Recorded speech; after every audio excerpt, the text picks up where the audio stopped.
আজকে আমরা একটা হেভি ট্রিক শিখাবো। শুধু একটা মিনিট সময় দাও, তোমার chemistry first paper second paper যতগুলো যৌগ আছে সবগুলো যৌগের সংকরণ তুমি বের করতে পারবা। চলো, আমরা বইয়ের যৌগগুলোকে দুই ভাগে ভাগ করছি। একটাকে আমরা জৈব যৌগ তথা কার্বনের যৌগ আমরা আলাদা করেছি এবং বাকিগুলো সমযোজীর মধ্যে অজৈব যৌগগুলোকে আমরা আলাদা করেছি। প্রথমত আমরা যেটা মনে রাখবো, জৈব যৌগের ক্ষেত্রে আমরা কার্বনের যৌগ বা কার্যকারী মূলকের যে সংকরণটা বের করব, সেখানে শুধু একটা জিনিস আমরা জানবো, শুধুমাত্র মনে রাখবো সিগমা বন্ধন। সিগমা বন্ধন, সিগমা মানে কি?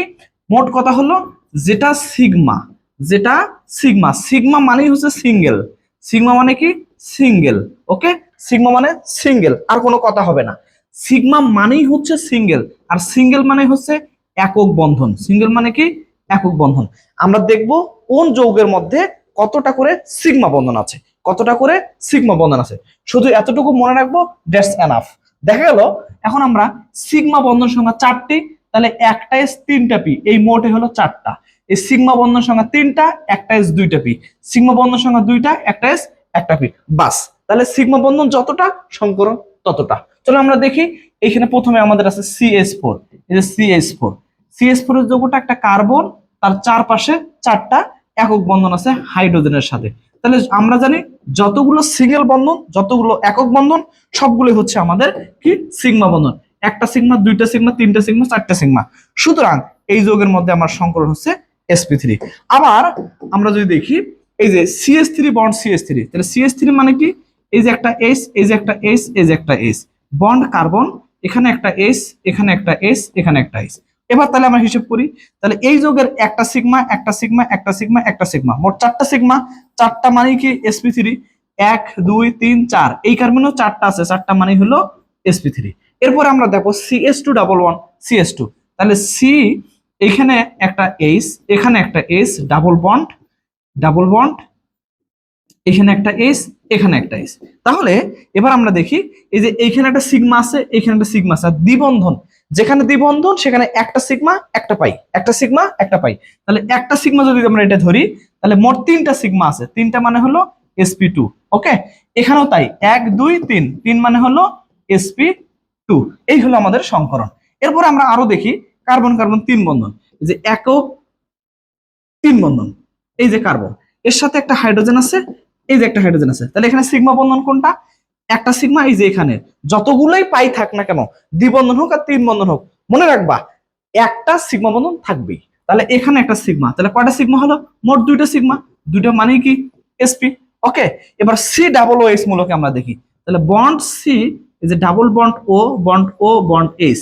তাহলে এখানে দেখি, এই যে একটা সিগমা, এখানে একটা সিগমা, 2টা সিগমা, এই যে একটা 3টা, তাহলে 3টা সিগমা মানেই হলো আমাদের sp2। ক্লিয়ার? এরপরে আসা যাক অ্যালডিহাইড মূলক, এই যে C double bond O, bond H. তাহলে এখানে একটা সিঙ্গেল, এখানে একটা সিঙ্গেল, এখানে একটা সিঙ্গেল, মোট 3টা, 3টা মানেই হচ্ছে আমাদের sp2। তারপরে কিটোন মূলক, তাহলে এইখানে bond C double bond O, bond হচ্ছে একটা, তাহলে এই যে একটা সিঙ্গেল, এটা একটা সিঙ্গেল, এই যে একটা সিঙ্গেল, তাহলে কয়টা সিগমা? 3টা সিগমা, 3টা মানেই কি হলো? আমাদের sp2 সংকরণ। ক্লিয়ার? এরপর আসেন এই যে অ্যামাইড, অ্যাসিড অ্যামাইড, তাহলে অ্যাসিড অ্যামাইডের ক্ষেত্রে কি পাবো? এই যে bond C double bond O, bond N, bond H, bond H. আমরা যদি এখানে বের করতে চাই, তাহলে এখানে একটা সিগমা আছে, এখানে একটা সিগমা আছে, এখানে একটা সিগমা আছে, মোট কয়টা সিগমা পেলাম? 3টা সিগমা। তাহলে 3টা সিগমা মানেই হলো আমাদের sp2। বাস, তাহলে যে কোনো যৌগ আমরা যদি কার্বনের যৌগ দেখি, জাস্ট শুধু তার সিঙ্গেল বন্ড গুলা কাউন্ট করবো, সিঙ্গেল বন্ড যতটা হবে সিগমা বন্ধন ততটা। অর্থাৎ সিগমা বন্ধন যদি 4টা হয় sp3, 3টে হলে sp2, 2টা হলে sp। ক্লিয়ার? এরপরে আমরা পরের অংশের দিকে যাই। যদি আমরা পরের অংশের দিকে যাই, অজৈব যৌগের সংকরণ নির্ণয়। অজৈব যৌগের সংকরণ, সংকরণ সংখ্যা, সংকরণ সংখ্যা, কেন্দ্রীয় মৌলের যোজ্যতা ইলেকট্রন, যোজ্যতা মানে কি? শেষ কক্ষপথের ইলেকট্রন প্লাস এক যোজি মৌল। এক যোজি কারা? এক যোজি হলো হাইড্রোজেন, এক যোজি হচ্ছে কি? হ্যালোজেন। এবার আসা যাক, তাকে ভাগ করব কত দ্বারা? 2 দ্বারা। এবার মনে রাখবো এখানে খুব ভালোভাবে, একটা এস একটা পি, কয়টা হলো? 2টা। একটা এস 2টা পি, কয়টা হলো? 3টা। একটা এস 4টা পি, কয়টা? একটা এস 3টা পি, একটা এস কয়টা পি? 3টা পি, মোট কত হলো? 4টা। ঠিক আছে, অর্থাৎ আমরা এখানে sp3 অর্থাৎ 4টি আমরা পেলাম। তাহলে সংকরণ সংখ্যা আমাদের 2 3 4, সংকরণ সংখ্যা 2 3 4। এবার আমরা বের করব কিভাবে? আমরা বের করি প্রথমত হলো এই যে পানি H2O, পানির কেন্দ্রীয় মৌলকে অক্সিজেন।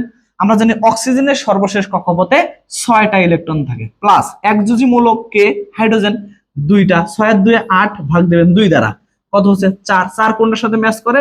4 হচ্ছে sp3 এর সঙ্গে ম্যাচ করে। তারপরে অ্যামোনিয়া NH3, এখানে নাইট্রোজেনের কেন্দ্রীয় মৌল কত? আমরা জানি নাইট্রোজেন হচ্ছে একটা কেন্দ্রীয় মৌল, তার সর্বশেষ কক্ষপথ থেকে 5টা ইলেকট্রন, অর্থাৎ যোজ্যতা ইলেকট্রন 5টা। তার সাথে একযোজী মূলক আছে কে? হাইড্রোজেন 3টা, তাহলে 5 আর 3 8, 2 দ্বারা ভাগ, কত হলো 4। মোট পাইলাম কত? sp3 সংকরণ। তারপরে আবার আসেন H2S, তাহলে এইখানে কেন্দ্রীয় মৌলকে সালফার। সালফারের সর্বশেষে থাকে 6টা, একযোজী মূলক আছে 2টা, 6 আর 2 8 ভাগ দিলাম 2, তাহলে পাইলাম কত? 4। 4 মানে কত? sp3 সংকরণ। তারপরে H2SO4 সালফিউরিক অ্যাসিড, তাহলে সালফিউরিক অ্যাসিড আমরা কিভাবে বের করব? এখানে কেন্দ্রীয় মৌল হলো সালফার, সালফারের শেষে আছে 6টা, এইখানে একযোজী মৌল আছে হাইড্রোজেন 2টা, অক্সিজেনের যোজনী 2, এটা একযোজী মৌলক নয় তাই নিব না, 6 আর 2 8 ভাগ দিলাম 2, কত পেলাম? 4। 4 মানে কি? sp3 সংকরণ। এরপর আসেন BF3, বোরন। বোরনের সর্বশেষ কক্ষপথ আমরা জানি বোরন 5 নম্বর মৌল, তার সর্বশেষে থাকে ইলেকট্রন 3টা, এবং তার সাথে ফ্লোরিনের যোজনী 1, একযোজী মৌল আছে 3টা, ভাগ দিলাম 2, 3 3 6 ভাগ দিলে 2 দ্বারা হয় 3। 3 মানেই হচ্ছে sp2 সংকরণ। তারপরে হচ্ছে BeCl2, বোরন, এই যে বেরিলিয়াম ক্লোরাইড, তাহলে বেরিলিয়াম মৌল নম্বর 4, তার শেষে আছে মাত্র 2টা ইলেকট্রন, তার সাথে একযোজী ক্লোরিন মূলক আছে 2টা, ভাগ দেব 2 সমান 4। 4 মানেই হলো এখানে হচ্ছে 2, 2 মানে হলো sp সংকরণ। ঠিক আছে, এরভাবে অসংখ্য যৌগের সংকরণ কিন্তু আমরা বের করতে পারবো, অত্যন্ত সহজ পদ্ধতিতে সংকরণগুলো নির্ণয় করা যায়।